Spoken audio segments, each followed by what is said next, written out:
कहानी शुरू होती है किसी के चिल्लाने से कि उसे ये चीज बिल्कुल पसंद नहीं है।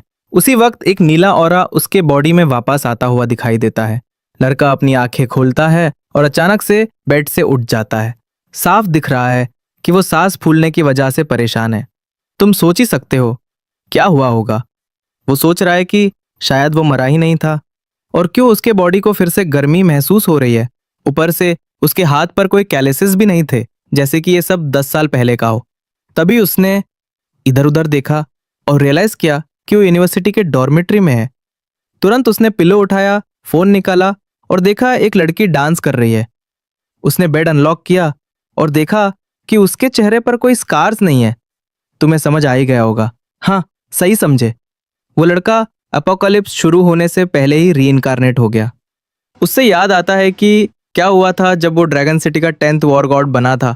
2 और वॉर गॉड्स जो न्यूट्रल फील्ड से थे उसे पार्टी के लिए इनवाइट किया था, लेकिन बातचीत के बीच ही अचानक एक हाई लेवल ज़ॉम्बी वहां घुस आया। जब वो क्रिएचर से लड़ रहा था तभी पीछे से उसको एक बार मारा गया, और उन दोनों वॉर गॉड्स ने उस क्रिएचर की मदद की उसे मारने में। फिर एक लड़की आती है और लिंसे से पूछती है कि क्या उसे उसके फैमिली का दिया हुआ गिफ्ट पसंद आया। जमीन पर पड़ा हुआ वो पूछता है कि वो यहाँ क्यों है। तभी उससे पता चला कि डेमंस ने लीफ फैमिली के साथ डील किया था। यो जिंग नाम की वो लड़की स्कूल की सबसे खूबसूरत लड़की थी, और वो हमेशा खुश रहता था उससे अपने पास रखकर। जो उससे नहीं पता था वो ये कि वो लड़की सिर्फ उसके साथ लीफ फैमिली के यंग मास्टर के ऑर्डर पर थी। उन्होंने उसका जितना हो सका उस किया, और जब वो ज्यादा स्ट्रांग होने लगा तो उसे खत्म कर दिया। ये सब तब हुआ जब उसने लीफ फैमिली को ड्रैगन सिटी के टॉप 3 बड़ी फैमिलीज में से एक बनाने में हेल्प किया था। लेकिन अब वो वापस आ गया है प्रेजेंट में अपनी कॉम्बैट पावर के साथ। उसके पास ऐसी ताकत है कि वो आराम से ली फैमिली को मिटा सकता था, पर उसने कभी सोचा भी नहीं था कि उससे ऐसे धोखा मिलेगा। लेकिन अब वो वापस उस वक्त आया है जब वो लड़की अभी सिर्फ उसकी गर्लफ्रेंड थी। फिर उसके फोन पर एक मैसेज आता है। यो जिंग कहती है कि वो कुछ बच्चों को लेसन्स देने जा रही है, इसलिए वो उसके साथ उसका बर्थडे सेलिब्रेट नहीं कर पाएगी। लेकिन बेचारा लिंसे जानता है कि इस वक्त वो लड़की सिर्फ ली फैमिली के साथ टच के लेसन्स दे रही होती है। चलो सुने। उस दिन उसे एक वीडियो गिफ्ट मिला था जो कभी भूलने लायक नहीं था। यार, लगता है हमारा लड़का एक बड़ा ककोल बन गया था। वो कहता है ठीक है, लेकिन पहले वो उससे स्कूल के पीछे वाले शेड में मिलना चाहता है क्योंकि उससे उसकी याद आ रही है। वो कहती है कि वो आएगी क्योंकि उसका बर्थडे है, पर यह जल्दी खत्म करना होगा। वो जानता है कि जिस लड़के के साथ वो जुड़ी हुई है, जिसका नाम ली हाओ है, वो उससे रिवेंज लेना चाहता है अपने बाप के पुराने काम के लिए। उस दिन पास्ट में उसने बहुत कुछ प्लान किया था यो जिंग के साथ सेलिब्रेट करने के लिए, लेकिन उससे मिला एक वीडियो जो उससे इंसल्ट कर गया। पर अब वो बदमाश दोबारा जम ले चुका है और ये ट्रेजेडी दोबारा नहीं होने देगा। बाहर सब लोग हैरान थे कि आसमान लाल क्यों हो गया है, और किसी ने यह सोचा भी नहीं था कि अपोकलिप्स आने वाला है। लेकिन लिंजे जानता था कि शाम 7 बजे से सब शुरू होने वाला था, और वहां के लोगों को पता भी नहीं था कि उनमें से बहुत कम ही जिंदा बचेंगे। फिर वो स्कूल के शेड की तरफ जाता है, गुस्से से दरवाजा खोलता है, और रूम के पीछे योजिंग एक चेयर पर बैठी होती है।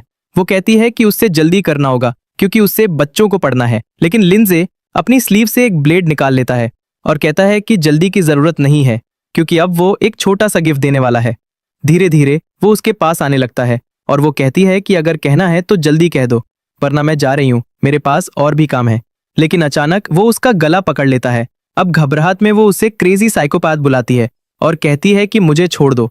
लेकिन वो कहता है कि 16 मार्च को तुमने मोडू के एक मॉडर्न होटल में 53,000 खर्च किए थे, और उसके बाद 29 को तुमने 109,000 युआन और उड़ा दिए। कंफ्यूज हुई यो जिंग बार बार पूछती है कि ये क्या बकवास कर रहा है। वो डेट्स और पैसे के अमाउंट्स गिनाते जाता है जो उसने खर्च किए थे। तब यो जिंग को लगता है कि ये होटल के नाम सब उससे काफी फेमिलियर लग रहे हैं। फिर वो कहता है कि 13 अप्रैल को तुमने मैजिक बार में 409,000 खर्च किए थे। तब उसे समझ आता है कि ये सब वही रिकॉर्ड्स हैं जब उसकी मुलाकात ली हाओ के साथ होती थी। तब वो कहती है कि रुक जा थोड़ा, मैं सब एक्सप्लेन करती हूँ। लिंजे जवाब देता है कि हाँ, मैं तुम्हारी एक्सप्लेनेशन सुनने के लिए बहुत ईगर हूँ। वो उसका फोन पकड़ता है और अनलॉक करता है। उसमें ली हाओ का मैसेज होता है जो कहता है कि वो उससे मिलने के लिए एक्साइटेड है, और हंस रहा होता है कि वो बेवकूफ सोचता था कि तुम बच्चों को पढ़ने जा रही हो। यही सब देखना लिंजे के लिए काफी था। फिर वो उससे छोड़ देता है, जमीन पर गिरा देता है और एक वीडियो प्ले करता है। वीडियो शुरू होने से पहले वो कहता है कि लिंजे एक फूलिश बॉयफ्रेंड है और कांग्रेट्स बोलता है। 1 सेकंड बाद वीडियो में भी वही शब्द सुनाई देते हैं। वीडियो में वही सेम वर्ड्स होते हैं और उससे हैप्पी बर्थडे विश किया जाता है। वीडियो में वो कहती है कि तुमने क्यों सोचा कि स्कूल की एक ब्यूटी जैसे मैं एक लूजर ऑर्फन जैसे तुमसे प्यार करूंगी। डर के मारे योजिंग पूछती है कि तुम्हें वीडियो का पूरा मैसेज पहले से कैसे पता था। लिंजे वही मैसेज बार बार रिपीट करता है। वो कहती है कि अगर ली हाओ ना होता तो मैं कभी तुम जैसे ट्रैश के साथ इन्वॉल्व नहीं होती। बेचारी पागल सी हो रही है। वो सोचती है कि उसने ये वीडियो किसी को नहीं भेजा था, तो फिर इससे पहले से कैसे पता। फिर वीडियो में वो कहती है कि अगर तुम नहीं होते तो मैं कभी ली हाओ के साथ इन्वॉल्व नहीं होती। और फिर वो उस लूजर को थैंक्स बोलती है। तब उससे समझ आता है कि सब कुछ रिवील हो चुका है और लिंजे बस उसे घूरता रहता है। अगर अगला सवाल ये है कि वो क्यूरियस नहीं है कि उसे ये सब कैसे पता चला, तो वो 1 सेकंड के लिए रुकती है और उसका हाथ धक्का देकर कहती है, जाओ जहन्नुम में। लेकिन लिंजे कहता है कि वही तुम्हारी असली जगह है। और यार, मुझे लगा वो उससे माफ कर देगा, पर लड़का बिल्कुल भी इजी नहीं जाता। वो लड़की बॉलिंग बॉल की तरह घूमती है और जमीन पर एक कचरे की तरह गिर जाती है। और इस सब के साथ हमारा लड़का एक गहरी सांस लेता है, घुटनों पर गिर जाता है, इमोशनल हो जाता है क्योंकि इससे पाने में उसे 10 साल लग गए थे। वो हंसने लगता है और कहता है कि उसे 10 साल तक धोखा दिया गया, पर आखिर उसने ये कर दिखाया। उसने हर एक चीज का कीमत चुका दिया जो उसने किया था, लेकिन वो काफी नहीं था। अब वक्त आ गया था उस लानत वाले ली हाओ को मारने का जो ली फैमिली में छुप रहा था। और तभी वो मशहूर ओवरपावर्ड सिस्टम एपोकलिप्स के अंदर आ जाता है। वो अपना फोन देखता है और देखता है 6:50 बज रहे हैं। सब 7 बजे शुरू होना था, तो सिस्टम अभी क्यों आ गया? सिस्टम सिर्फ ये कहता है कि वो एक बेटर गेमिंग एक्सपीरियंस देने आया है। उसके आसपास कुछ डिजिटल सर्कल्स दिखने लगते हैं और सिस्टम कहता है कि अपनी पहली एबिलिटी मांगो, सिर्फ एबिलिटी नहीं बल्कि एक सुपर हैक। जो उसे मिलता है वो है एब्सोल्यूट आइटम ड्रॉप। इससे ये होता है कि कोई भी क्रीचर को वो मारे तो 100% चांस होता है आइटम ड्रॉप होने का, जबकि बाकी सबके पास सिर्फ 1% चांस है। तो ये क्लियरली ओवरपावर्ड था। जब दूसरों को 100 ज़ॉम्बीज मारने पड़ते, वो हर एक किल पर स्ट्रांग होता जाता। ये इतना अच्छा था कि उसने सिस्टम से पूछ लिया कि क्या ये ट्रस्ट करने लायक है। स्टेटस विंडो एक्टिवेट होता है और क्लियरली दिखाता है कि उसका सुपर हैक ऑन है। उस वक्त वो ऑलरेडी एक्साइटेड था कि ये कितना स्ट्रांग है। ये ट्रांसलेट करने वाला बंदा सोचता होगा मैं जादूगर हूं जो ये उल्टा पुल्टा पढ़ लेता हूं, काम इन्हें। पर असली बात यह है कि हमारा लिंड जेड फुल पम्प्ड है ली फैमिली को डिस्ट्रॉय करने के लिए। बस एक प्रॉब्लम है, वो सिर्फ एक अकेला ऑर्फन है और वो लोग एक बड़ी फैमिली के साथ है। उनके पास सिर्फ ढेर सारे सोल्जर्स नहीं बल्कि सीक्रेट टेक्निक्स भी हैं। और ये तो छोड़ो, वो हमेशा ये भी जानना चाहता था कि ली फैमिली उससे इतना नफरत क्यों करती है। पहले का प्लान ये था कि धीरे धीरे स्ट्रांग बनता रहे, बिना किसी को पता चले, फिर फैमिली पर हमला करे। पर अब इन हैक्स के साथ उस इतना इंतजार नहीं करना पड़ेगा और इसके साथ वो शेड से निकाल जाता है। और हमारा लड़का अपनी वाइफ को माफ नहीं करता। सिर्फ 2 चैप्टर्स में उसने अपना रिवेंज ले लिया। बाहर सब लोग सनसेट को खूबसूरत बोल रहे होते हैं, कह रहे होते हैं हार्ट बनाकर एक अच्छा फोटो लेना चाहिए। हमारा लड़का हंसता है और कहता है कि इन्हें पता भी नहीं कि थोड़ी देर बाद ये एक दूसरे को खाने लगेंगे, वो भी अच्छी तरह नहीं। पर वो बदमाश सीधा लव होटल की तरफ जा रहा था। वो वहां पहुंचता है, 1 घंटे के लिए रूम, 3 बॉटल्स पानी और 5 बंस मांगता है। वो बंदा कहता है ओके और $40 का प्राइस बोलता है। हमारा लड़का कहता है कि टैलेंटेड और हार्ड वर्किंग मेंबर 3 को रूम में भेजो। वो जानता है कि सिर्फ 5 मिनट बच्चे हैं सब कुछ शुरू होने के लिए। उससे याद आता है कि अपनी पास्ट लाइफ में ये मेंबर 3 एक ज़ॉम्बी बॉस बन गई थी। किस्मत से उसने उसे मार दिया था और वहीं से उसका इवॉल्व होना शुरू हुआ था। क्लियरली ये बेस्ट ऑप्शन है, इसलिए वो इसे रिपीट करेगा, स्पेशली सिस्टम के टैलेंट को देखते हुए। दरवाजे पर कोई कहता है मेंबर 3 सर्विस के लिए अंदर आना चाहती है। वो अंदर आती है थोड़ा डेंजरस स्टाइल में और कहती है कि तुम हैंडसम हो तो ये वर्थ होने वाला है। पर वो 1 सेकंड के लिए रुक जाती है और घबरा जाती है। वो हमारे लड़के के पास आती है और पूछती है कि तुमने अपने एपिडर्मिस पर इतने कपड़े क्यों पहने हैं? वो कोई ट्रैवलर नहीं है, पर फिर भी माउंटेन्स एक्सप्लोर करना चाहती है और पूछती है कि तुम इंतजार किस बात का कर रहे हो? पर हमारा सिग्मा बॉय कहता है कि पहले शावर ले लो। जैसे ही वो जाती है उससे महसूस होता है कि उसके बॉडी से वही गंदा ज़ॉम्बी स्मेल आ रहा है। अपोकलिप्स के शुरू होने से पहले ही ये स्मेल बता देती थी कि बंदा ज़ॉम्बी बनने वाला है। वो ट्रैप शावर के अंदर से चिल्लाती है कि एक्टिंग मत करो, मुझे पता है तुम पानी के मज़े लेना चाहते हो। पर हमारा लड़का वक्त खींचता है तो वो शावर बंद कर देती है और उसी वक्त उसका फोन बजता है जो सिग्नल देता है कि 7 बज गए। उसी सेकंड उसका बॉडी इन्फेक्टेड होना शुरू होता है। उसकी प्यूपल्स फैल जाती है, स्किन ग्रीन होने लगती है और वो क्लासिक ज़ॉम्बी आवाज निकलती है। हमारा लड़का दरवाजा खोलता है और उसे ट्रांसफॉर्म होते हुए देखता है। वो तुरंत रिएक्ट करती है और उसकी तरफ भागकर उसे डिसआर्म करने आती है, पर अपने 10 साल के एक्सपीरियंस से वो सीधा उसके गले पर एक वार करता है। बेचारी का सर सीधा फ्लोर से टकरा जाता है। सिस्टम एक विंडो दिखाता है जो कहता है कि वो मर गई है। वो एक गहरी सांस लेता है और सिस्टम फिर से आ जाता है। सही है मेरा लड़का। और इसके साथ उसे finally welcome to the apocalypse game मिलता है। एक बार एक्टिवेट हो जाए तो उस रोकना मुश्किल है और अब उस इवॉल्व होने का रास्ता ढूंढना होगा। ज़ॉम्बीज की सुनने की शक्ति बहुत अच्छी होती है पर देखने की बहुत खराब। 80% अनलकी लोग तुरंत ज़ॉम्बीज बन गए। उसकी मदद के लिए सिस्टम और टिप्स देता है। क्रीचर्स को मारना उस लेवल अप करने में हेल्प करेगा जिससे वो नई एबिलिटीज, एट्रीब्यूट्स और टैलेंट्स पा सकेगा। और हर क्रीचर को मारने पर एक छोटी चांस होती है कि वो अलग रैंक का आइटम ड्रॉप करे। ऊपर से सारे साइंटिफिक एडवांसेस और इंसान के वेपन्स बेकार हो जाने वाले थे, इसलिए उन्हें यूज करने की कोशिश भी बेकार थी। और इंसानों के बनाए हुए किसी भी कम्युनिकेशन डिवाइस काम नहीं करेंगे। अगर तुम्हें काटा गया तो तुम ज़ॉम्बी बन जाओगे। और सबसे बड़ी बात, रात में बाहर नहीं जाना चाहिए क्योंकि ज़ॉम्बीज रात में और भी स्ट्रांग होते हैं। सिस्टम कहता है कि अब टिप्स बहुत दे दिए, अब शायद 7 दिन बाद ही दोबारा बात होगी। आखिरी टिप सिस्टम ये देता है कि अभी के लिए ज़ॉम्बीज काफी वीक है, तो इस चांस का यूज करके ज्यादा इवॉल्व हो जाओ। आखिर में असिस्टेंट उसे गुड लक बोलता है और कहता है कि गेम एंजॉय करो। फिर एक विंडो पॉप होता है उससे अपना नाम डालने के लिए। हमारा प्यारा लिंड ZG नाम डालता है। शायद इसका कुछ लेना देना रिवेंट से है, जैसे वो बंदा कह रहा था। और इसके साथ उससे कंग्रेचुलेशन मिलता है एक ज़ॉम्बी मारने के लिए, और एक एक्सपीरियंस पॉइंट और एक गोल्ड कॉइन मिलता है। अरे ये तो जोन बॉस होना चाहिए था ना। और ऊपर से वो पहला प्लेयर बन गया ज़ॉम्बी मारने का और उसे फर्स्ट बर्ड अचीवमेंट मिला। अपनी पास्ट लाइफ में उसे पहले कोई भी ग्लोबल अचीवमेंट नहीं मिली, लेकिन इस बार उसने पहली ही ले ली। सिस्टम ने सबको अनाउंस किया कि GI दुनिया का पहला बंदा है जिसने एक ज़ॉम्बी मारा और वो अचीवमेंट जीती। एक ब्लॉन्ड लड़की जियो शॉक हो गई कि उसने अभी मैसेज पूरा भी नहीं पढ़ा और लोग ऑलरेडी ज़ॉम्बीज मार रहे हैं। और एक और बंदा GGI बोलता है कि ये पागलपन है कि कोई उससे भी फास्ट निकला। इस सिस्टम में तुम स्ट्रेंथ, माइंड, फिजिक और एजिलिटी इवॉल्व कर सकते हो। उसे बेस स्टैट्स देखकर बहुत इंप्रेस होता है और समझ जाता है कि ये अचीवमेंट के वजह से है। प्रेस्टीज स्टैट का यूज़ फ्यूचर में डिस्काउंट्स लेने और अलग आइटम्स खरीदने के लिए होता है। और पहला टैलेंट का पावर ये है कि मिडनाइट के बाद हर अटैक डबल डैमेज देता है।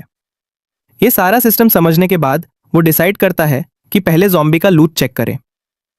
उससे एक मेडिटेशन नेकलेस मिला जो 1% माइंड और 10% रिकवरी बढ़ाता है। उसकी आंखें चमक उठती है देखकर कि 100% ड्रॉप सच में काम करता है। लगता है हैक सिस्टम से अलग है क्योंकि वो उसे वार्न करता है कि ध्यान रखे वरना रियल सिस्टम पकड़ लेगा। लेकिन नेकलेस देखकर उसे समझ आता है कि अभी के लिए उसे मैक्सिमम स्ट्रांग बनना है और सबसे अच्छा जगह सफाई शुरू करने का ये बिल्डिंग है। फिर वो हॉलवे में चलना शुरू करता है और कुछ उसका ध्यान खींचता है। एक रूम से आवाज आ रही होती है। वो धीरे धीरे हैंडल घुमाता है और अंदर एक ट्रांसफॉर्म्ड बंदा मिलता है। क्लियरली ये एक जिम जाने वाला आदमी था जो अब ज़ॉम्बी बन गया है। थोड़ा स्ट्रांग है लेकिन उसके लिए फिर भी वीक है। वो पहला अटैक डॉज करता है, दूसरे के नीचे झुक जाता है और तीसरे पे सीधा गले पर वार करके खत्म कर देता है। लेकिन मार खाने के बाद भी क्रिएचर उस पर चार्ज करता है। वो उसका चेहरा पकड़ता है लेकिन जल्दी से स्पिन करके डॉज कर लेता है। इस तरह दूसरा ज़ॉम्बी भी मर जाता है। लेकिन हमारा लड़का उदास है कि एक ही अटैक में नहीं मारा पाया। जैसे हमेशा होता है 100% ड्रॉप आता है और अंदर एक लो बॉक्स होता है। उसके अंदर एक कार्ड था जो कुक्ड स्टेक का वाउचर था। एक्टिवेट करते ही खाना सामने आ जाता है। रेयर तो नहीं था लेकिन खाना होना भी बुरा नहीं था, इसलिए वो उससे इन्वेंट्री में स्टोर कर लेता है। फ्लोर पर एक सूटकेस देखता है और उसमें से एक फोटो निकालता है जिसमें वो आदमी अपनी बेटी के साथ है। उस आदमी के पास एक एक्स थी। देखकर लगता था कि वो मैकेनिक था। वो पहले रूम 208 चेक करता है, फिर 207, कुछ नहीं मिलता। फिर वो 206 का डोर किक करके तोड़ देता है। वो चिल्लाता है कि अब सफाई का टाइम है, लेकिन जो वो देखता है उससे वो कंफ्यूज हो जाता है। एक कपल इतना ईगर था कि ज़ॉम्बीज बनने के बाद भी अपना फन कंटिन्यू कर रहे थे। हमारा लड़का दूर बंद करके कहता है कि उसे यहाँ की एक्टिविटीज याद ही नहीं थी। फिर दूर खोलता है और कहता है, ये तो पागलपन है, ज़ॉम्बीज बनकर भी वही कर रहे हैं। गुस्से में ज़ॉम्बी उस पर जंप करता है। वो डॉज करके बोलता है कि अरे मैं स्पाइंग तो नहीं कर रहा था। बड़ा आदमी बार बार उस पर अटैक करता है। वो कहता है, इतना वीक होके भी ज्यादा एरोगेंट है तू, और उसके सर पर जोर का वार करता है। सीधा आंख पर लगता है। दूसरा पीछे से आने की कोशिश करता है, लेकिन लड़का स्वैग में बिना देखे उसे खत्म कर देता है। उसे मिलते हैं 2 और एक्सपीरियंस पॉइंट्स, 2 गोल्ड कॉइन्स और सबसे बड़ी बात 2 और लूट बॉक्सेस। अब उस शरारती को समझ आता है कि यह चीज सच में काम करती है। अपनी पिछली लाइफ में 100 ज़ॉम्बीज मारने पर सिर्फ 1 बॉटल पानी मिलता था, लेकिन इस बार लक साथ हो तो सब कुछ आसान है। उसे 2 कार्ड्स मिलते हैं जो एक एबिलिटी एक्टिवेट करते हैं, जिससे वो 10 मीटर के अंदर के मूवमेंट्स डिटेक्ट कर सकता है। क्योंकि वो रून से भरी जगह पर है, इस एबिलिटी को तुरंत यूज कर लेता है। फिर कोई दूसरे फ्लोर पर आता है और कहता है, ये कमीना बहुत शोर मचा रहा है, घुटने टेक वरना सूरज की तरह बजा दिया जाएगा। लेकिन लिंजे इजीली डॉज कर लेता है। और अगर तुम सोच रहे हो कि वो पंच ऐसे ही जाने देगा तो तुम गलत हो। मोटा बंदा घूमकर कहता है, डॉज करना बंद कर और माफी मांगना शुरू कर। हमारा लड़का कहता है, बेहतर होता अगर तू ज़ॉम्बी बन जाता, कम से कम मुझे थोड़ा एक्सपीरियंस मिलता। दुख की बात है, लेकिन उससे अभी खत्म करना पड़ा। वाह क्या रूथलेस बंदा है। वो कॉरिडोर को लाल कर देता है। प्यूरे साइकोपाथ की तरह कहता है कि अपोकलिप्स में कभी लूज एंड्स नहीं छोड़ते। और इस मौत की वजह सिर्फ ये थी कि वो बंदा बहुत वीक था। वो अलग अलग रूम्स पर नॉक करता है, अंदर आने के लिए बोलता है, पर कोई भी दरवाजा नहीं खोलता। फिर वो एक और रूम के पास जाकर कहता है, डिलीवरी आई है, पर यह भी काम नहीं करता। जैसे ही वो एक डोर के पास आता है, गंदी सी आवाज सुनता है और एक्साइटेड होकर बोलता है, अंदर ज़ॉम्बी है। वो अपने शोल्डर से डोर तोड़ता है और अंदर एक बड़ा आदमी ऑलरेडी ट्रांसफॉर्म मिलता है। वो उस पर हिट करने की कोशिश करता है, लेकिन ये ज़ॉम्बी अजाइल होता है और डॉज कर लेता है। ज़ॉम्बी उस पर पंजा मारने की कोशिश करता है, लेकिन वो झुक जाता है। ग्राउंड पर होते हुए वो एक पेपर स्टाइल मूव कर देता है। ज़ॉम्बी के हाथ ऊपर होते हैं और वो उसका गला काट देता है, और इस तरह एक और ज़ॉम्बी डाउन हो जाता है। और जैसे हमेशा होता है, एक आइटम गिरता है। इस बार एक लिकर मिलता है। फिर वो रूम में रमेजिंग करता रहता है और आखिर एक रूम अपने लिए ढूंढ लेता है। रात को बाहर जाना अच्छा आइडिया नहीं था, इसलिए उसने अपनी जैकेट उतार दी। और कौन सोचता, हमारा लड़का फुल लेवल अप हो गया था। सिस्टम ने नोटिफाई किया कि लेवल 3 के लिए उससे सिर्फ 6 एक्सपीरियंस पॉइंट्स और चाहिए। प्रॉब्लम यह था कि फोन देखा तो 8 बजे होने वाले थे और ज़ॉम्बीज इवॉल्व होने वाले थे। मतलब उसका लेवल अप का चांस छूट जाता। ये जानकर कि बिना लेवल अप के रात सर्वाइव करना डेंजरस है, वो तुरंत 6 और ज़ॉम्बीज ढूंढने निकल पड़ता है। शेड में उसने एक मैसेज देखा जो गर्ल नंबर 3 का था, जो प्रॉब्लम सॉल्व कर सकता था। अगर नंबर 3 है और एक पहले ही मार चुका है, इसका मतलब एक और ज़ॉम्बी बचा है। क्योंकि ज़ॉम्बीज की सुनने की पावर बहुत अच्छी होती है। उन्हें ढूंढने का इजी तरीका था जोर जोर से ठोकना, ताकि वो खुद उसके पास आ जाए। फिर उससे पीछे के एक रूम से आवाज सुनाई देती है। वो अंदर जाता है। रूम खाली लगता है, लेकिन वेंट से आवाज आने लगती है। वो कहता है, पगलपान है, इतनी जल्दी छुप गए। सीधी पर 2 ज़ॉम्बी चढ़ने की कोशिश करते हैं, लेकिन अपने बॉडी पर कंट्रोल नहीं होता और नीचे गिर जाते हैं और एक दूसरे से टकरा जाते हैं जैसे 2 बेवकूफ। हमारा लड़का उनकी मेहनत देखकर थोड़ा अफसोस करता है, पर उसके लिए इंपॉर्टेंट कुछ और था। वो जल्दी नीचे जाके एक लड़की ज़ॉम्बी को खत्म कर देता है। उस वक्त एक और पीछे से आता है, लेकिन वो घूमकर इजीली उससे भी खत्म कर देता है। 2 और एक्सपीरियंस पॉइंट्स मिलते हैं, लेकिन प्रॉब्लम यह है कि उसका नाइफ अब ब्लंट होने लगता है। लेकिन देखो, एक गोल्डन ग्लो आता है जो उससे एक नया आइटम देता है। उससे टैंग डिनेस्टी का एक हॉरिजॉन्टल कटिंग स्वॉर्ड मिलता है और साथ ही 2 टेस्टी बन्स भी। स्वॉर्ड उसे +1 स्ट्रेंथ देता है और टारगेट की 10% डिफेंस हटा देता है। उससे पता है कि आगे चल के ये वेपन्स काम के नहीं रहेंगे, पर अभी के लिए ये बहुत काम का है। और ज्यादा पानी भी इन्वेंट्री में स्टोर हो जाता है। अब सिर्फ 10 मिनट्स बचे थे असली पागलपान शुरू होने से पहले। कोई चॉइस ना होते हुए उससे रोड्स पर रिस्क लेना पड़ा। जैसे ही उसने दूर खोला, एक बेचारा बंदा दिखा जो मारने वाला था। ज़ॉम्बीज उससे तुरंत देख लेते हैं और होटल की तरफ दौड़ने लगते हैं, लेकिन लेवल 1 पे वो अभी भी बेवकूफ थे और दूर से टकरा जाते हैं। दूसरे ज़ॉम्बीज पीछे से आए और बेवकूफों की तरह गिर गए। अपनी पिछली लाइफ में उसने पहला दिन सिर्फ दारू पीकर और डर के मारे छुपकर निकाला था। उसने सिर्फ लेवल 2 ज़ॉम्बी से लड़ाई की थी जो ज्यादा स्मार्ट होते थे, लेकिन इस लाइफ में उससे परफेक्ट चांस मिला। सिर्फ 1 सेकंड में नई कटाना से उसने पूरा ग्रुप खत्म कर दिया। गेम के स्टार्ट के लिए उस वेपन की क्वालिटी जबरदस्त थी। ज़ॉम्बीज खत्म होते ही वो लेवल 3 पर चला गया और एक और एट्रीब्यूट पॉइंट मिला। फिर उसने एक और ज़ॉम्बी की आवाज सुनी। एक और उसके पास आया। उससे लगा ये थोड़ा स्मार्ट लग रहा है, या फिर उतना स्मार्ट नहीं था क्योंकि वो सीधा स्वॉर्ड के सामने आ गई, लेकिन काम का था क्योंकि उसने एक स्किल बुक ड्रॉप की। फिर उसका अलार्म बजा 8 बजे का, मतलब कुछ आ गया था। उसने तुरंत कुछ फील किया और एक कदम पीछे ले लिया। होटल के एंट्रेंस पर एक धमाका हुआ। ये एक और लेवल 1 ज़ॉम्बी था, लेकिन अब रात की पावर से अफेक्टेड था। सिस्टम ने उससे बताया कि अब समझदारी से टाइम यूज करे क्योंकि अब सब कुछ और डेंजरस हो गया था। उसे पता है कि ये ज़ॉम्बी पहले 1 मिनट तक और स्ट्रांग होता जाएगा और इस वजह से उसे ये ज़ॉम्बी रूम में घुसने से पहले ही खत्म करना होगा। वो फुल फोर्स से अटैक करता है, लेकिन अपग्रेडेड सोर्ड होने के बाद भी अटैक जाती है।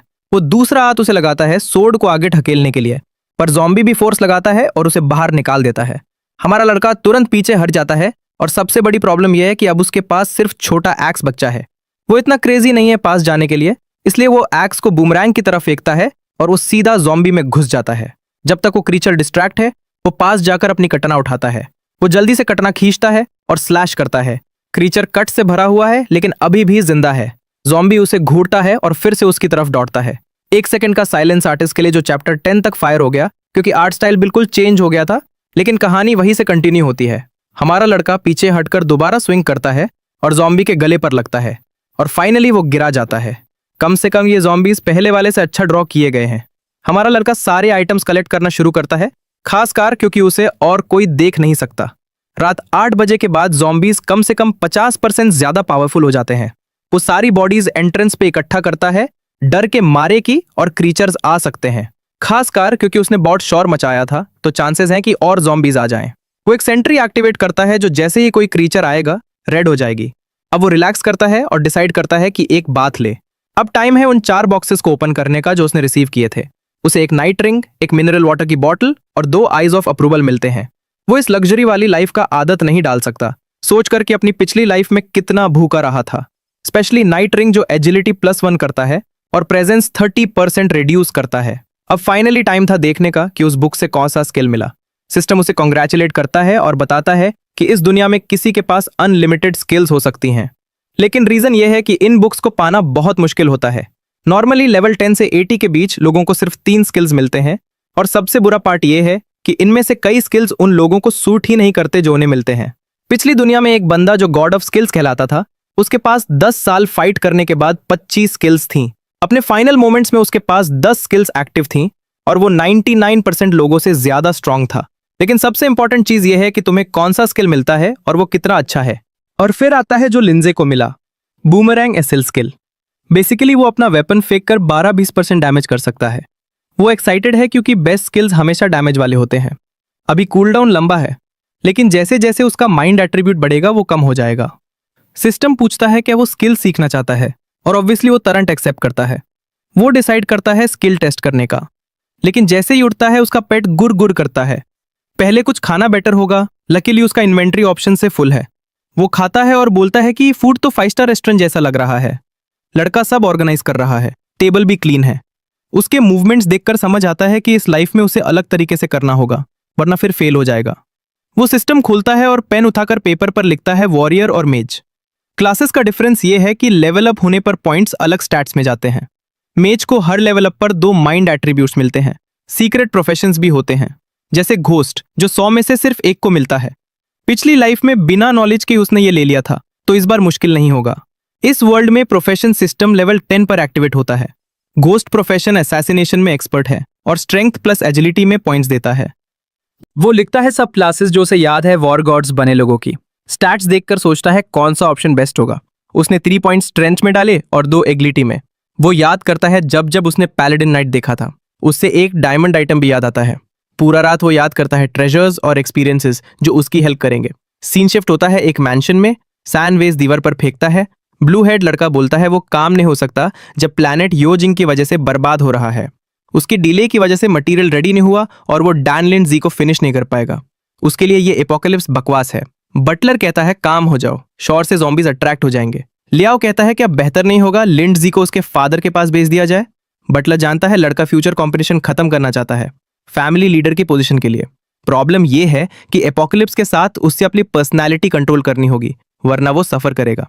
लिया पूछता है क्या उसके फादर की मर्सनरी टीम उससे ढूंढने नहीं आएगी। जब वो अमोडो सिटी में आएंगे तब उन बास्टर्ड से मिलेंगे। वो योजिंग को ढूंढेगा, चाहे वो मर गई हो, उसका कॉर्स लेकर आएगा ताकि डैन लिंड जी को सफर करा सके। बटलर बोलता है ये पॉसिबल है क्योंकि मर्सनरीज उसके ओबे करने के लिए ट्रेंड है। सीन इमेजिन करके वो एक्साइटेड हो जाता है। हमारा लड़का खांस रहा होता है, रेडी होके होटल से बाहर जंप करता है। बाहर ज़ॉम्बीज भरे होते हैं लेकिन दिन में वो वीक होते हैं। वो कटरा निकालता है और बूमरैंग स्लैश उसे करता है। इस तरह से वो कई क्रीचर्स को मार देता है और फाइनली लेवल 4 तक पहुंचता है। लेवल 1 ज़ॉम्बीज के लिए ये सब बहुत ईजी था। स्किल और स्वॉर्ड का कॉम्बिनेशन एकदम परफेक्ट था। सिर्फ प्रॉब्लम यह है कि कूल डाउन बहुत आए है जो उसका टाइम वेस्ट कर रहा है। फिर वो डिसाइड करता है कि अब सबसे इंपॉर्टेंट काम करे। जो बॉक्सेस मिले हैं उन्हें ओपन करे। उनमें से एक बॉक्स में एक एट्रीब्यूट आइटम था। एक्चुअली स्टोरी क्रेजी है क्योंकि उस बॉक्स में एक ब्रॉन्ज आइटम निकला जो इक्विपमेंट अपग्रेड करता है। लिंजे एक्साइटेड हो जाता है बोलते हुए ये काफी यूजफुल है। वो तुरंत उस आइटम को अपनी स्वॉर्ड पे यूज करता है और उससे उसकी स्वॉर्ड बन जाती है टैंग स्वॉर्ड +1। अब 10% डिफेंस इग्नोर करने के बजाय वो 15% इग्नोर करती है। उसके जो पॉइंट्स मिलते हैं वो तुरंत स्ट्रेंथ में डाल देता है। एक और बॉक्स में सिस्टम उससे कॉन्ग्रेचुलेट करता है एक हिडन मास्क जीतने के लिए। ये मास्क उसकी लेवल और बेसिक इन्फो 30 मिनट्स तक हाइड करता है और दिन में 2 बार यूज हो सकता है। क्योंकि वो डिस्कवर नहीं होना चाहता, ये आइटम उसके लिए बहुत यूजफुल है। वो मास्क इक्विप करता है और सिस्टम फिर से उससे कॉन्ग्रेचुलेट करता है। भाई ये लड़का कितना लेजी है। ज़ॉम्बीज मार के सीधा ग्राउंड पे लेट गया। उससे पता था कि नाइटफॉल से पहले रेस्ट करना जरूरी है ताकि लेवल 5 रीच करके एक जगह चैलेंज कर सके। ऑब्वियसली ये बात हो रही है लेजेंडरी AR डंजन की। ऑथर बोलता है कि सब कुछ नहीं होगा लेकिन स्टोरी सेम ट्रैक पे चल रही है।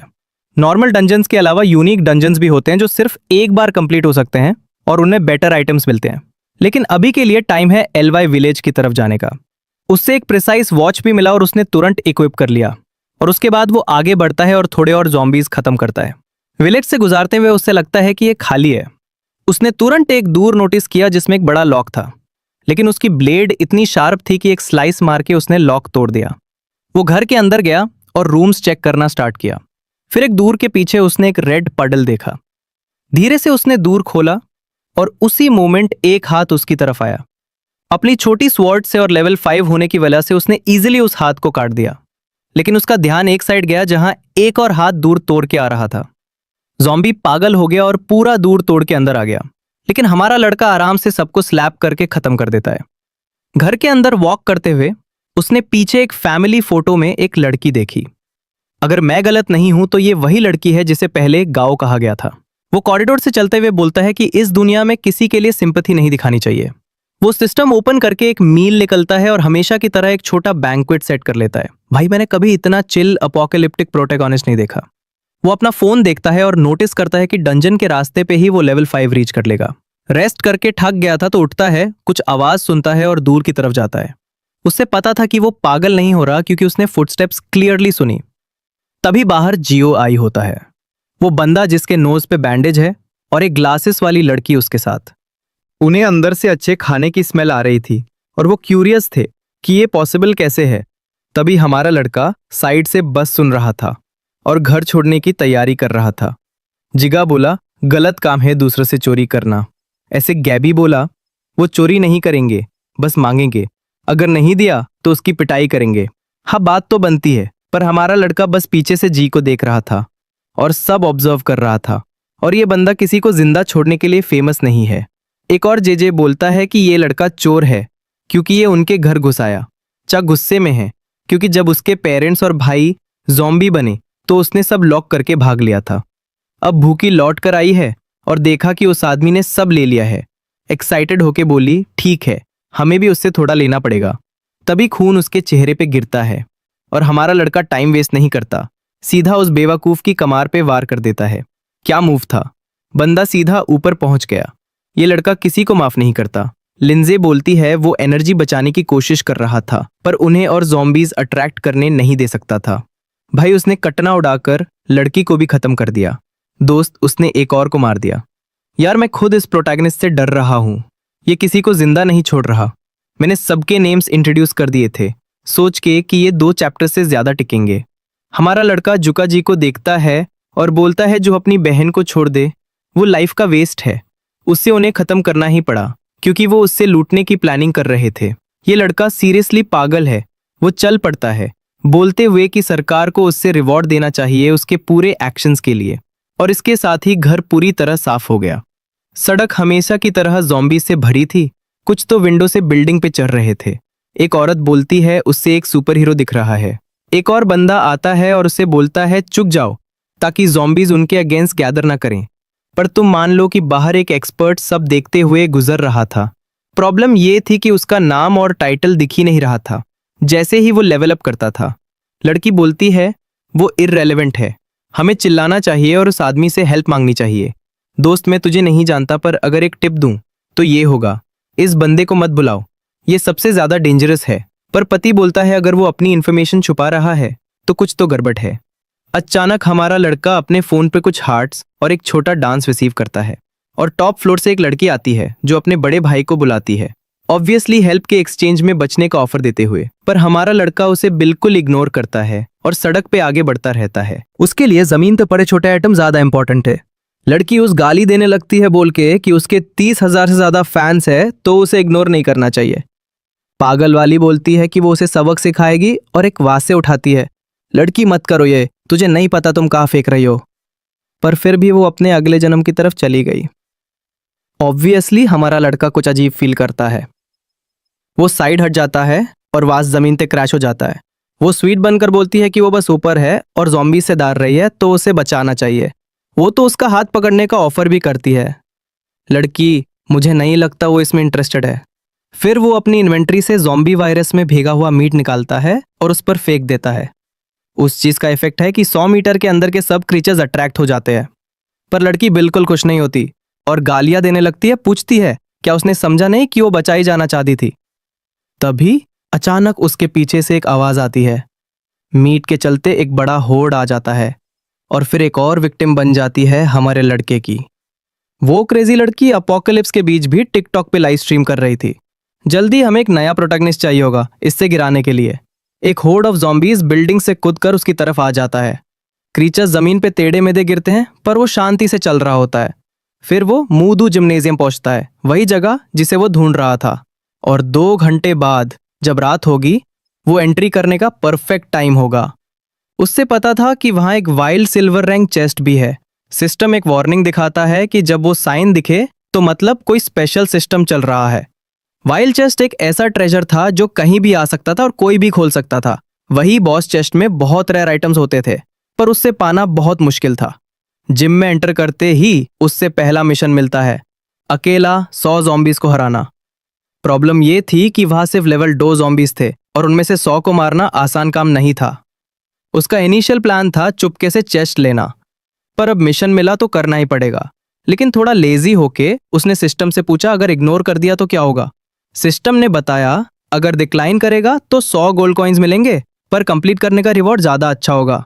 फिर वो एक रूम में गया और लॉक तोड़ दिया। अंदर उससे बास्केटबॉल ज़ॉम्बी मिला और अब 100 किल स्टार्ट करने का टाइम था।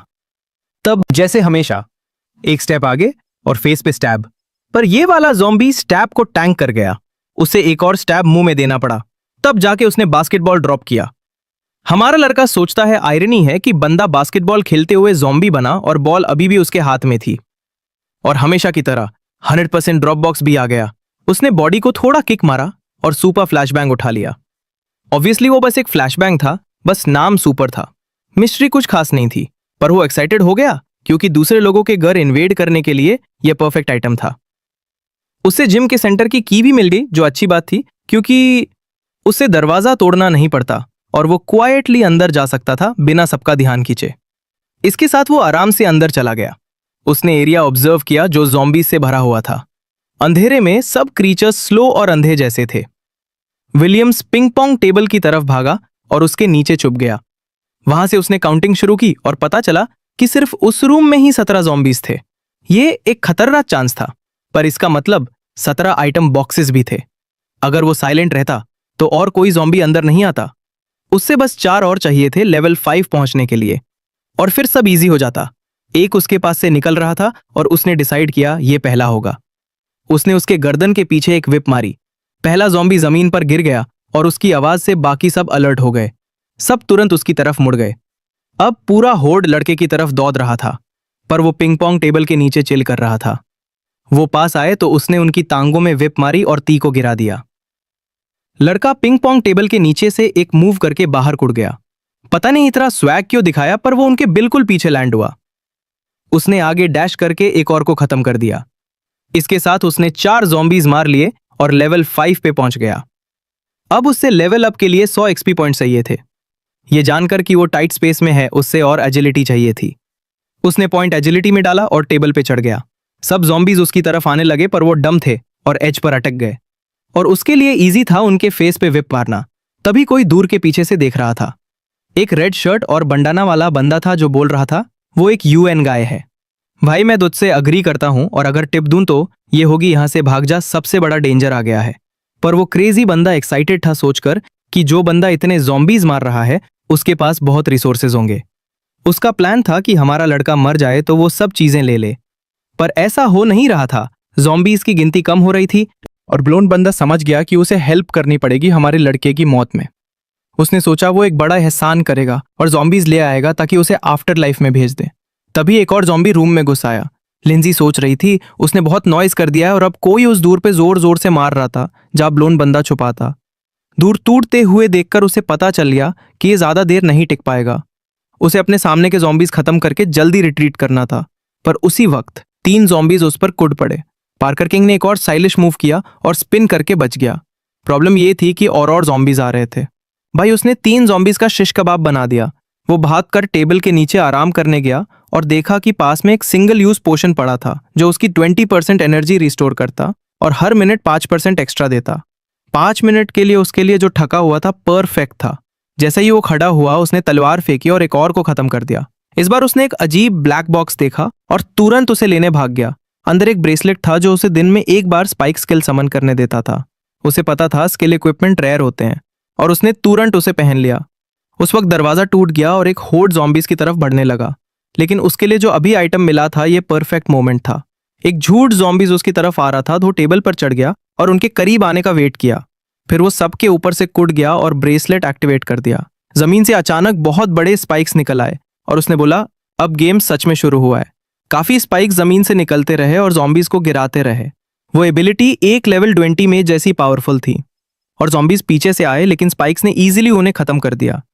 लग रहा था वो चीज बस मारते जा रही है और उसे कुछ करने की जरूरत नहीं। उसे बहुत सारे आइटम्स और एक्सपीरियंस मिला और एबिलिटी कूलडाउन में चली गई। सिस्टम ने समझाया कि इसे दोबारा यूज करने में 24 घंटे लगेंगे, लेकिन वो मेंटल एनर्जी का यूज करके इसे स्ट्रांग भी बना सकता है। और जैसे हमेशा ये सब बॉक्सेस कलेक्ट करने का बेस्ट टाइम था। उससे एक फोर्टनाइट बजूका मिला जो किसी भी ऑब्जेक्ट को 30 मीटर दूर फेंक सकता था, और बूट्स मिले जो मूवमेंट स्पीड 20% बढ़ाते हैं 10 सेकंड के लिए। उसके एट्रीब्यूट्स उन लोगों से ज्यादा थे जिन्होंने क्लास अनलॉक की थी। मतलब इस स्पीड से उसके स्टेटस पॉइंट्स लोगों के डबल थे। एक और वेव ज़ॉम्बीज के आने लगी। उसने ज़ॉम्बी वायरस में बेगा हुआ मीट बजूका में डाला, फायर किया और सब क्रीचर्स की अटेंशन खींच ली। वो सब रूम के कोने में चले गए और उसने बूट्स एबिलिटी एक्टिवेट करके उन बेवकूफों को इजीली पीछे छोड़ दिया। थोड़ी देर बाद वो स्टेज पर बैठा हुआ था, थका हुआ। सिर्फ 1 घंटा बचा था 8 बजे तक, और उसे पता था कि ये जगह कितनी डेंजरस होने वाली है। सबसे पहले इस लेजी पागल को रेस्ट करने की जगह चाहिए थी। वो कॉरिडोर्स में मास्टर की यूज करके चलता रहा, लेकिन दरवाजा खोलने से पहले उसने सोचा ये अंदर से लॉक्ड क्यों है। उससे पता था ये जिम की इन्फर्मरी है और इस वक्त बंद होने की वजह से लॉक नहीं होना चाहिए था। उसने खोला और होप किया कि कोई और इडियट ना हो जो यूज मारना चाहता हो। धीरे से वो रूम में घुसा और तुरंत एक सोर्ड उसकी गर्दन पर थी। किसी ने पूछा कि उसके पास इस जगह की क्यों है, लेकिन हमारा लड़का बस उसका हाथ पकड़कर उसकी कलाई दबा देता है। इसे ब्लॉन्ड लड़के ने नाइफ गिरा दी और हमारे लड़के ने बोला उसने गलत बंदे से पंगा लिया है। एक कदम पीछे हटकर उसने उसकी बाजू तोड़ दी। मुझे लगा वो उसे तुरंत खत्म कर देगा, लेकिन उसने कपड़ा उसके मुंह में घुसा दिया। उसने अपनी इन्वेंट्री खोली, ग्रैब्ड अ कर्टन कवर्ड विंडो और बोला लाइट्स ऑन करो। आउट ऑफ नोवेयर एक लड़की मूर अपीयर हुई। बोली कि लाइट्स ऑन करने से बहुत सारे zombies अट्रैक्ट हो जाएंगे। उसने उसे चॉइस नहीं दी और रूम के पीछे खड़े एक बंदे ने लाइट्स ऑन कर दी। अगर मुझे बेट करना होता तो मैं कहता सिर्फ लड़की और टाइट्स वाली बच्ची सरवाइव करेगी। ब्लॉन्ड गाय ने पहचाना कि यही हमारा बॉय है जो बहुत सारे zombies मार रहा था और जिसका लूट चुराना चाहता था। लिंजे ने उस ब्लॉन्ड को बोला कि एरोगेंट मत देखो जब तुम इतने वीक हो। इधर आओ मेरे ब्लॉन्ड दोस्त, लगता है तुम अपनी नेक्स्ट लाइफ की तरफ जा रहे हो। हमारे बॉय ने बोला कि उसे ऐसे लोग पसंद नहीं जो ग्रजेस रखते हैं और एक स्लैश से उसका गला काट दिया। इन्फर्मरी में बाकी लोग सब डर गए और समहाउ उस लड़की के टाइट्स भी गायब हो गए थे। हमारे बॉय ने फिर एक नाइफ निकाली उस ब्लॉन्ड के स्लीव से और बोला कि ये बंदा उससे मारने की प्लानिंग कर रहा था। उसने सबको बोला कि टेंशन मत लो, मैं अच्छा इंसान हूं। सबने अग्री किया, हाँ ये डेफिनेटली ग्रेट पर्सन है, पर असली में सब डर के मारे बोल रहे थे। लिंजे ने बोला कि वो एक रीजनेबल पर्सन है और अगर कोई उसके अगेंस्ट कुछ नहीं करेगा तो वो किसी को नहीं मारेगा। फिर कोई आगे बढ़ा क्या? हमारा बॉय फाइनली कंपनी पाएगा या फिर एक और स्ट्राइक और एक और विक्टिम होगा? लड़की ने अपने टाइट्स दोबारा पहने आगे आई और बोली सबने देखा कि ये लड़का डिजर्व करता था। उसने बाकी लोगों से पूछा और सबने अग्री किया, हाँ ऑफ कोर्स डिजर्व करता था। लिंजे मुस्कुराया और बोला अच्छा है, सब अग्री करते हैं। उसने रियलाइज किया कि अब वो बहुत ज्यादा थक गया है, सुबह से भी ज्यादा, एक लेजी आदमी की तरह। उसने बोला सब रूम साफ करो, मुझे रेस्ट करना है। ऑब्वियसली कोई भी उसके अगेंस्ट नहीं गया। उसने ब्लॉन्ड गाय को लपेट के ग्राउंड में दबा दिया। हमारे बॉय ने बस टाइट्स वाली क्वीन को देखते हुए बोला कि मैंने इसे पहले कहीं देखा है। वो अभी भी लेवल 0 पर थी और उसका नाम था जांग याकू। जब उसने नाम देखा तो उससे लगा कि वो पहचानता है। अपनी पास्ट लाइफ में जब वो बिल्कुल डाउन और हेल्पलेस था, उसने एक लेजेंडरी प्रोफेशन लिया था जिसका नाम था गॉड डॉक्टर। उस टाइम हमारा बॉय बहुत मेस में था और उसने बोला था मैं कुछ भी करूंगा अगर तुम मेरी वूंड्स हील कर दो। पर उसने वॉर्न किया था कि उसके फेस का वूंड सोल से रिलेटेड है और उससे ट्रीट नहीं किया जा सकता। जब भी वो मेस में होता था वो उसके पास आता और ट्रीटमेंट मांगता। उसकी वीकनेस ये थी कि चाहे प्रोफेशन कितना भी स्ट्रांग हो, उससे सिर्फ एक टूल बना दिया जाता था दूसरों के लिए। हमारे बॉय को याद आया कि फ्यूचर में वो लड़की एकदम अलग इंसान बन गई थी जो अब है। शायद किस्मत थी जो उन्हें फिर से मिला दिया। अचानक उन्होंने एक आवाज सुनी जो दूर के बाहर हवा से आ रही थी। सबने अपने आप को आम कर लिया और देखने लगे क्या निकालने वाला है, जबकि लिंजे कामली अपनी वॉच देख रहा था। फिर उसने 3 कार्ड्स निकाले और टेबल पर एक फीस्ट समन कर दिया। मैन ने खाना शुरू कर दिया। ऑब्वियसली रूम में सब लोग एक दिन से भूखे थे और बस ड्रूल कर रहे थे। येक्सू ने मुश्किल से निगला और पूछा ये फूड कहाँ से मिला और क्या हमें थोड़ा मिल सकता है? हमारे बॉय ने स्माइल करके बोला लगता है तुम उसके ट्रैप में फंस गई हो। उसने बोला कि थोड़ा फूड चाहिए तो उसे हेल्प करनी होगी। सब एक्साइटेड थे, पर क्वीन ऑफ टाइट्स ने बोला सीधा बताओ क्या चाहिए। वो ऑलरेडी थोड़ी अफ्रेड थी कि शायद वो वही मांगे जो तुम सोच रहे हो। उसने एक पेपर दिखाया और बोला मुझे इस लिस्ट में लिखी सारी मेडिसिन्स चाहिए। थोड़ी एक्साइटेड होकर उसने पूछा तुम्हें सिर्फ यही चाहिए ना? वो बोला हाँ, जब तक तुम और कुछ ऑफर करना नहीं चाहती। उसने बोला ऑब्वियसली नहीं, और मैं अभी सब कलेक्ट करने जा रही हूँ। 2 लड़के मैकेनिक्स निकले और उसने तुरंत उन्हें एक लिस्ट दे दी जो उन्हें सुबह 6 बजे तक बनाना था। उसने उन्हें आइटम्स दिए जो चाहिए थे और बोला तुम्हें फूड कितना मिलेगा वो डिपेंड करेगा तुम क्या प्रोड्यूस करते हो। ऑब्वियसली वो कॉशियस था, इसलिए उसने वॉचफुल आई एक्टिवेट किया। मैकेनिक्स के इन्वेंट्री आइटम्स से भरे हुए थे। उसके पास अभी भी 22 दिन का एक्सपीरियंस था लेवल 6 तक पहुंचने के लिए, और मिशन कंप्लीट करने के लिए सिर्फ 24 आवर्स बचे थे। इसलिए उसने थोड़ा रेस्ट करने का डिसाइड किया। नेक्स्ट डे वो कामली वेकअप हुआ। बाकी सबने बिल्कुल नींद नहीं ली। पूरी रात वही चीजें बनाते रहे जो उसने बोला था। आर्टमो ने सबको प्रेस किया कि उन्होंने ग्रेट जॉब किया है। डॉक्टर ने नर्स के शोल्डर पे पार्ट किया जो लगभग ढक्कन से मारने वाली थी। उसने सबको एक कार्ड दिया और बोला अब तुम्हें फाइट करनी होगी। येक्सू एक्साइटेड थी पर सोच रही थी जब काम कंप्लीट होगा वो सबको मार डलेगा। इसलिए उसके पास ऑलरेडी एक एस्केप प्लान था। अपेरेंटली वो उतना क्रूअल नहीं था जितना उसने इमेजिन किया था। सच बोलूं तो लड़की वो एक्चुअली और भी ज्यादा डेंजरस था। उसने फिर पूछा कार्ड कैसे यूज करते हैं, और तब उससे लगा कि अभी कोई नहीं जानता इस दुनिया के रूल्स। इसलिए उसने हेल्प करना डिसाइड किया। एज अ फेवर जो उस लड़की ने पास्ट लाइफ में किया था, उसने सिस्टम दिखाया और बताया कैसे कार्ड का ऑप्शन यूज करके सब अपीयर होता है। उसने देखा और बहुत एक्साइटेड हो गई। फिर सबने अपने कार्ड्स एक्टिवेट किए और फीस्ट स्टार्ट कर दिया। जब उसने देखा कि लड़की अभी भी लॉस्ट है तो उसने कुछ टिप्स दिए, शायद फ्यूचर में काम आए। उसने सबको बोला आफ्टरनून तक यहां से भाग जाना, क्योंकि तब तक मैं सब ज़ॉम्बीज मार चुका हूंगा, और टाइम भूलना मत। एग्जू ने बोला केयरफुल रहना, क्योंकि बाहर बहुत सारे ज़ॉम्बीज हैं। पर उसने बोला तुम्हें अपने बारे में ज्यादा टेंशन लेनी चाहिए। जब वो बाहर आया तो सच में ज़ॉम्बीज भरे हुए थे और एक होर्ड भी नियर बाय था। पर पूरी रात रेस्ट के बाद वो रेडी था। उसने पहला ज़ॉम्बी मारा और उसने एक फिशिंग रॉड ड्रॉप किया।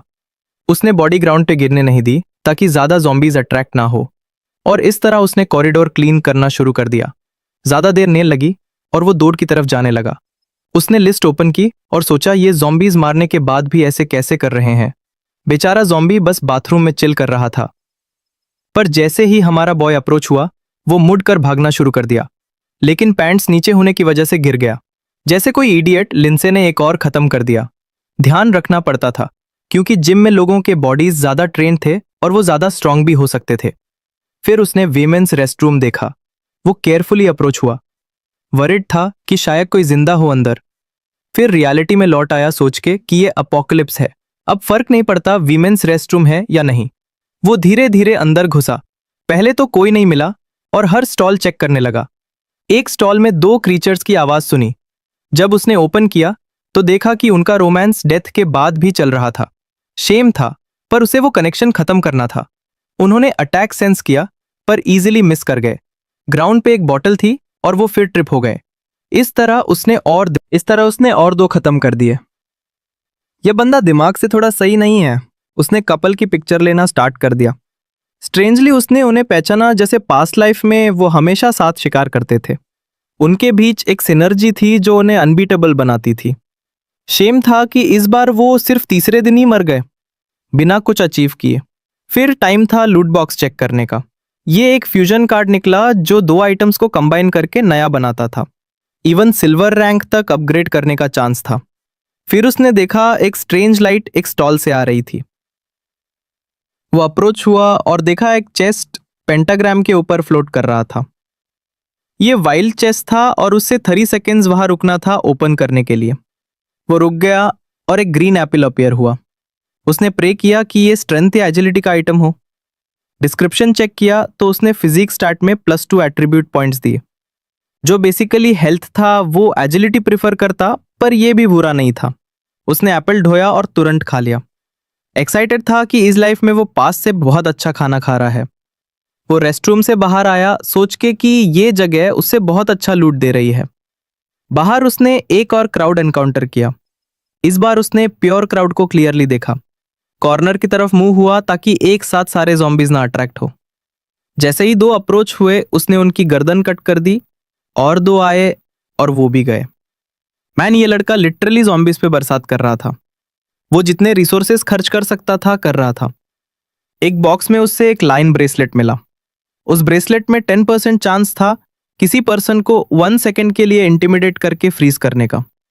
सिस्टम ने सब इक्विपमेंट स्लॉट्स दिखाए और एक्सप्लेन किया कौन सा आइटम कहाँ फिट होता है। उसने इमीडिएटली लाइन ब्रेसलेट इक्विप कर लिया। वो धीरे धीरे जिम में वॉक कर रहा था, कैजुअली जूस सिप करते हुए। तब उसने एक रूम ओपन किया जो ज़ॉम्बीज या शायद डेड डॉक्टर से भरा था। उसने कंक्लूड किया कि इंजरीज और डिस्ट्रक्शन देखकर ये सिर्फ एक ज़ॉम्बी बॉस का काम हो सकता था। ये क्रीचर्स दूसरे ज़ॉम्बीज या ह्यूमंस को खाकर सरवाइव करते हैं। जितना स्ट्रॉन्ग क्रीचर होता है उतना ईजी होता है उसके ज़ॉम्बी बनने का चांस। इसलिए ट्रिलियंस मस्कीटोज में सिर्फ एक ज़ॉम्बी बनता है। यूजुअली म्यूटेटेड एनिमल्स भी ज़ॉम्बीज का शिकार करते हैं। फिर उसने नोटिस किया कि बॉडी पे न्यूमरस कट्स हैं, जैसे ज़ॉम्बी कैट ने किया हो। ये वो टाइप था जिससे वो सबसे ज्यादा हेट करता था, क्योंकि उनके सेंसेस एक्सट्रीमली शार्प होते हैं। अगर वो क्रीचर यहाँ है तो शायद यूज ऑलरेडी पता है। हो सकता है वो ट्रैप में चलाया है वो फोकस करता है देखने के लिए कुछ अप्रोच कर रहा है या नहीं। जैसे ही उसने आईज ओपन की वो लगभग कैट के अटैक में आ गया। मुश्किल से डॉज करके उसने अपना बूमरैंग स्वॉर्ड थ्रो किया। ये म्यूटेंट क्रीचर था और बॉस भी। उसके पास इनक्रेडिबल एजिलिटी थी और फॉल्स इमेजेस बना सकता था जो 50% डैमेज रिड्यूस करते थे। उसके पास शार्प अटैक और हाइटेंड विजन का टैलेंट भी था। एट्रीब्यूट्स लिस्ट बहुत लंबी थी। लिंसे को पता था कि इससे रिवॉर्ड अच्छा मिलेगा। इवन दो डिफिकल्ट क्रीचर है, पर उसके पास 10 इयर्स का एक्सपीरियंस था ऐसे चीजों से फाइट करने का। हैक सिस्टम ने ज़ॉम्बी कैट डिटेक्ट किया और उससे मिशन दिया। मिशन का नाम था अनग्रेटफुल ज़ॉम्बी किटी, क्योंकि ये जिम पहले सिटी से कैट्स रेस्क्यू करता था, पर अपोकलिप्स के बाद जब एक कैट ज़ॉम्बी बनी तो उसने सबको मारना स्टार्ट कर दिया। मिशन का रिवॉर्ड उतना ही एक्सपी देने वाला था जितना 100 लेवल 1 ज़ॉम्बीज मारने पर मिलता। सिस्टम ने एक्टिवेट किया और हैक सिस्टम ने मिशन रीबूस्ट किया। अब 100 एक्सपी के बजाय उससे 300 एक्सपी मिलेगा और 24 आवर्स का टाइम। वो सोचने लगा सिस्टम इतना जेनरस क्यों है। उसने याद किया पास्ट लाइफ में सिस्टम बहुत ट्रिक्स करता था। शुरू में 1% ड्रॉप चांस अनफेयर नहीं लगता था, पर जब ग्रुप्स बनने लगे तो सबको रियलाइज हुआ कि रिवॉर्ड्स इनफ है, पर उसको नॉर्मल से ज्यादा अच्छी मिशंस मिल रही थी। ऑब्वियसली उसने एक्सेप्ट किया। अब उसके पास 24 आवर्स थे इस अनग्रेटफुल कैट को किल करने के लिए। वो कैट कामली अपना पॉल लिक कर रहा था। उसे पता था ये एनिमल काउंटर अटैक स्पेशलिस्ट है, वो सीधा चार्ज नहीं कर सकता था।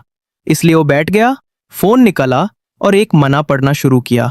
जब वो हंसा तो कैट का टेम्पर बिगड़ गया। वो खड़ी हुई और उस पर जंप किया।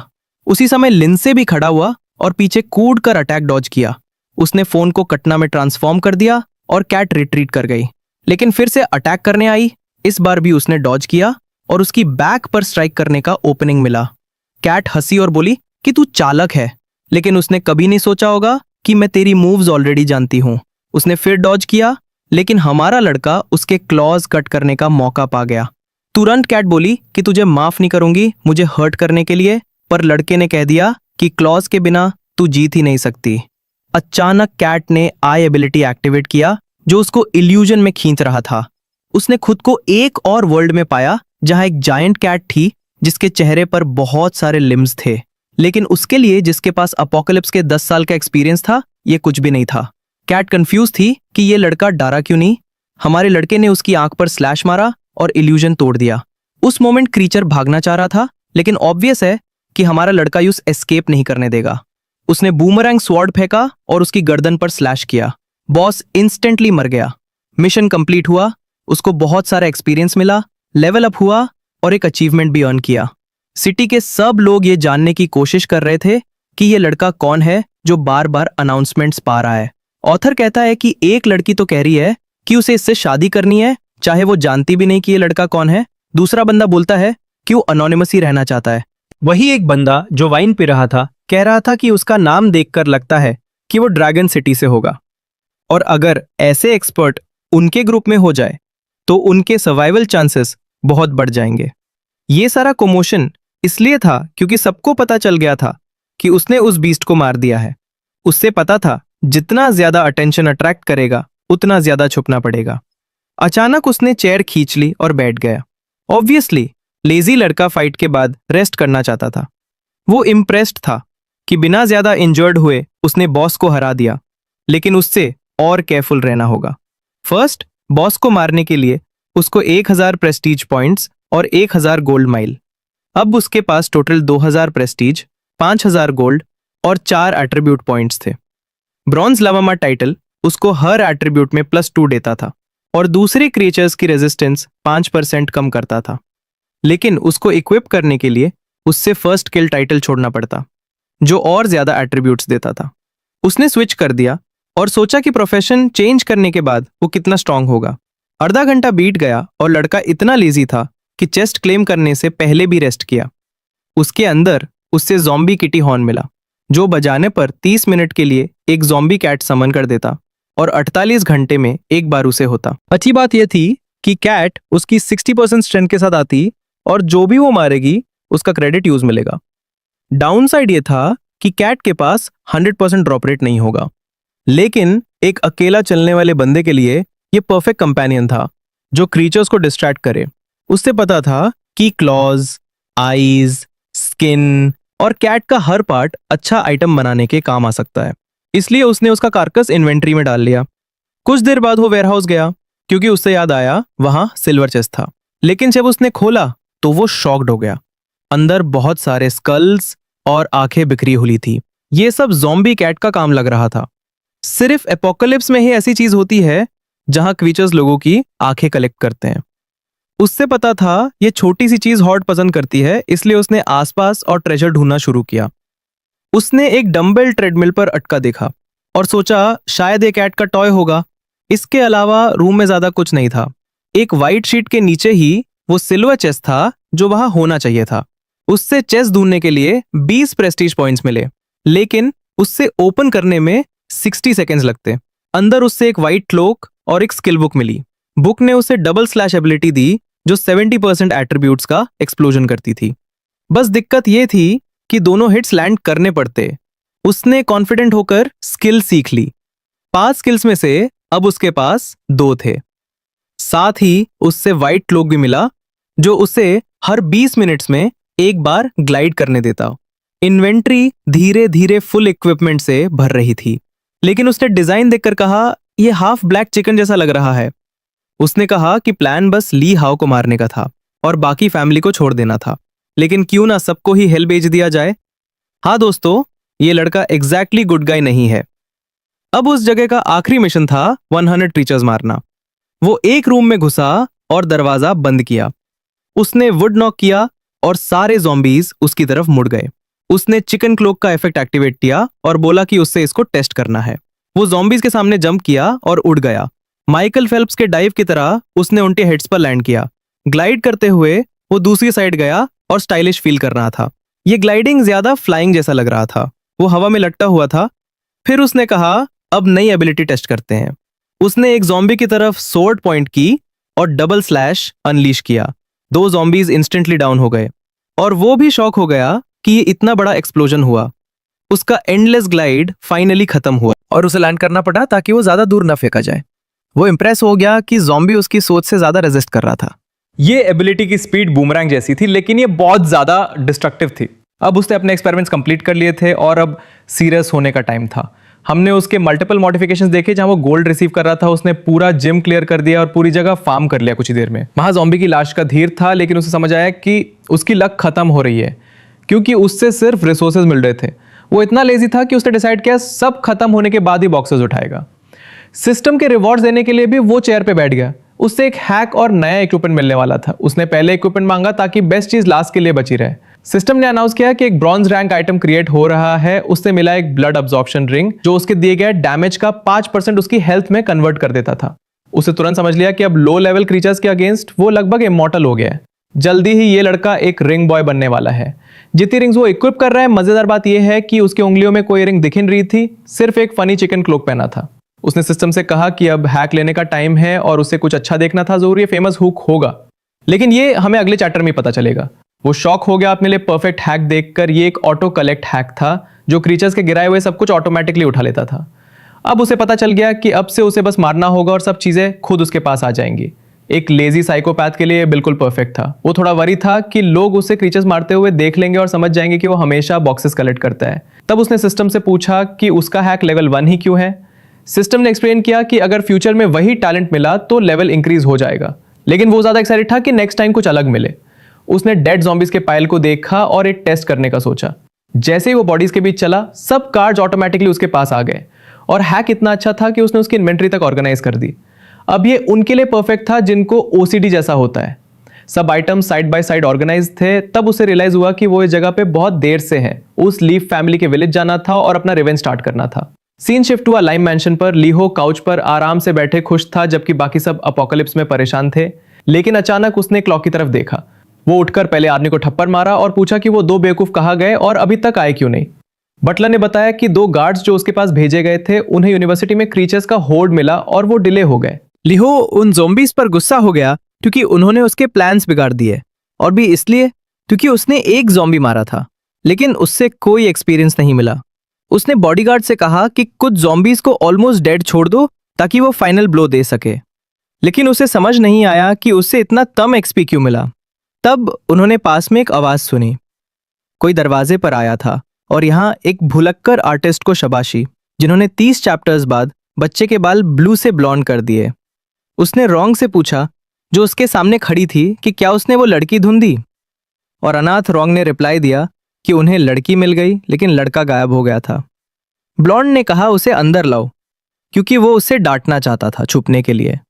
लेकिन रोंग ने सूटकेस जमीन पर फेंका और कहा कि वो लड़की मर चुकी है और सूटकेस के अंदर है। ब्लॉन्ड का चेहरा तुरंत बदल गया और वो हॉरर में लगने लगा। रोंग ने एक्सप्लेन किया कि उन्हें उसकी बॉडी स्कूल के वेयरहाउस के पीछे मिली और पास में एक आदमी के खूनी कपड़े मिले। उसने ये भी नोट किया कि उस लड़की को मारने से पहले सबसे पेनफुल तरीकों से टॉर्चर किया गया था। रोंग और डिटेल्स एक्सप्लेन करने वाला था, लेकिन लिहो बकेट मांगते हुए भाग गया। उस वक्त रोंग ने कहा कि जिसने भी ये किया वो लड़की से बहुत नफरत करता था, और उसने ऐड किया कि जिसने ये किया वो लिहो के पीछे भी आ सकता है।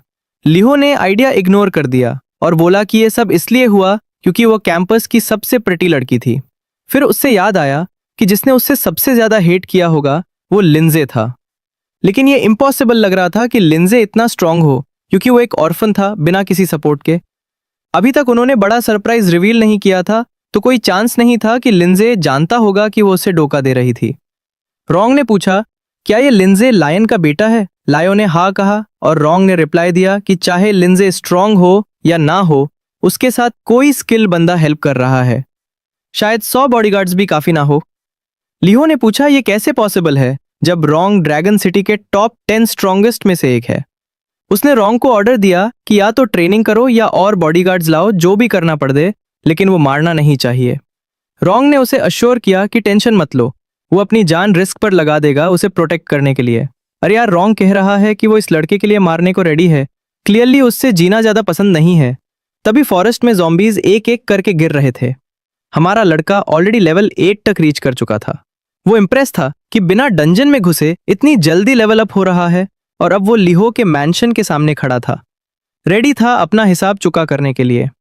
मैंशन के अंदर ट्रूप्स हर जगह पेट्रोल कर रहे थे। हमारा लड़का एक ट्री में एक्सपर्ट तरीके से छुपा हुआ था। वो नीचे उतारा, लॉन क्रॉस किया और एक सीक्रेट लीवर दबाया। उसे एक पैसेज ओपन हो गया जिसके बारे में बहुत कम लोग जानते थे। इतने गार्ड्स होते हुए भी उनके पास इस बंदे के अगेंस्ट कोई चांस नहीं था। कौन जानता था? सब कुछ जैसे ही वो घर के पास आया, उसने चुप कर ऑब्जर्व किया। उसने तुरंत ग्रुप को पहचाना कि ये मर्सेनरी गिल्ड का हिस्सा था।